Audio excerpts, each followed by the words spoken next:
The People's Liberation Army or the PLA has been for long resorting to the aggressive salami-slicing technique to carry out its expansionist policy. The fall of Tibet and Hong Kong into the hands of the Chinese regime is a classic textbook example of this strategy. Salami-slicing tactic is basically an aggressive and invasive policy through which the Chinese regime claims the territory of its neighbours through the launch of fabricated historical roadmaps. Following this, the military adopts a policy of occupation and retreat through aggressive military exercises. The technique has been effectively used by the Chinese government to alter the status quo along the borders. Namaste and welcome to TFIPost. I'm your host Piyush. If you're watching us on YouTube, please subscribe and press the bell icon to get all the latest updates. If you're watching us on Facebook, do like, share and follow the page. Let's begin with the video report. China launched an offensive on the Indian borders in 1962, including hundreds of kilometers inside the country's eastern borders. Later, the Chinese PLA withdrew from the eastern sector but claimed the Aksai chain slice, and the then government was forced to acknowledge it as the line of actual control. More recently, in the Ladakh region, the People's Republic of China or the PRC or the CCP has brought the ethnic Han herders and provided them with cover to exploit the land across the areas of undefended line of actual control. The move helped the Chinese drive away the indigenous Indian herdsmen from their traditional pasturelands. Why do the Tripathi Brahmins of Mirzapur eat mutton with such gluttony? Was Ramadhir Singh really a crook? There are many such questions, but answer will be found only in one place, TFI Entertainment channel. Click here to subscribe. See you there. Following that, military exercises were implemented with permanent structures built to pave the way for future salami slicing. Further, the introduction of Land Border Law or LBL by the Chinese government, which came into force on the 1st January 2022, is another move in this direction.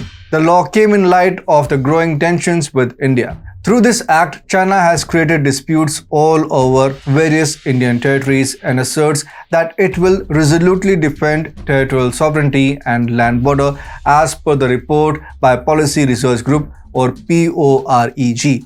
Besides this, along with the India-China border, Beijing already claims over 90,000 square kilometers of territory in Arunachal Pradesh, Uttarakhand, Himachal Pradesh and Jammu and Kashmir as part of South Tibet. Further, CCP is also eyeing the Doklam Plateau along the India-Bhutan-China tri-junction. It will give the PLA an added advantage to look through the Siliguri corridor or the chicken's neck, thereby providing in future an opportunity to salami slice the northeast states from the rest of the nation. A survey report by the government of Nepal has revealed that China has included 10 places in Nepal in its own territory. On the other hand, the government of Nepal is falsifying media reports to get rid of these facts.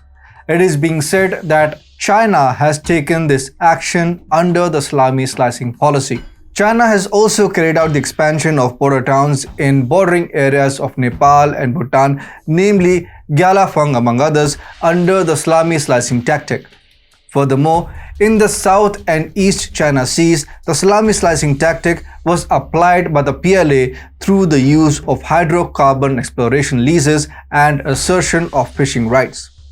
Additionally, in the East China Sea, China has brought its armies face to face with the Japanese over the Senkaku Islands, which it claims as Diaoyu Island chain. The belligerent approach helped China win recognition of the territory.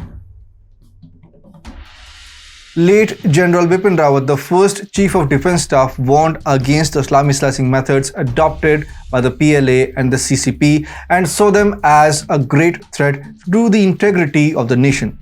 He believed as far as the northern adversary is concerned, the flexing of muscles has started. The salami-slicing, taking over territory in a very gradual manner, testing our limits of threshold is something we have to be wary about and remain prepared for situations emerging which could gradually emerge into conflict. The method deployed by the CCP in the form of salami slicing highlights the cowardice of the Chinese PLA. The Chinese have annexed thousands of kilometers of territory from Tibet and other neighbours. But the irony is that the Chinese have not fought a traditional war in the past 50 years. The lack of agility and experience of the Chinese forces was evident during the recent Galwan clash with the Indian Army. Therefore, the Chinese are resorting to the informal salami-slicing tactic instead of waging a fully fledged war. The slicing helps take territory bit by bit rather than launching an offensive. That is to say, from the perspective of India, the strategy of the Chinese PLA is more dangerous than one adopted by the Western enemy, Pakistan.